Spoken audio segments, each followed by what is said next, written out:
Le saviez-vous? Quand les Arabes vont en pèlerinage, ils vont dans les pays arabes. Quand les Juifs vont en pèlerinage, ils vont en Israël.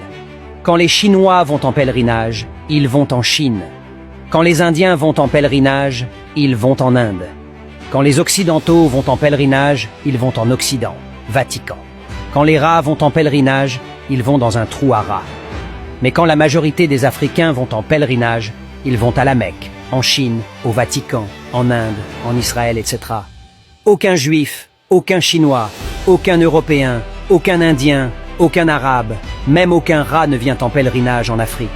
C'est toujours les Africains qui se baladent naïvement comme des prostituées spirituelles à la recherche de Dieu.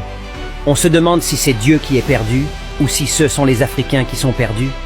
C'est bien là les signes d'un peuple égaré, déraciné, sans repère. L'embrouille, la confusion, la fuite identitaire, la diabolisation de sa culture et tradition, la célébration des ancêtres et traditions des autres, la haine de soi et de ses frères, l'amour pour les étrangers, etc.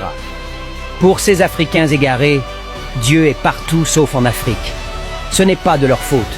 On leur fait croire depuis des générations que la religion ancestrale africaine, c'est la sorcellerie. Les pauvres y ont cru, alors que c'était juste une stratégie pour les éloigner de leur maison et venir les piller pendant qu'ils sont absents. Pendant qu'ils font le tour du monde, en pensée, en parole, par action et par omission, à la recherche de Dieu.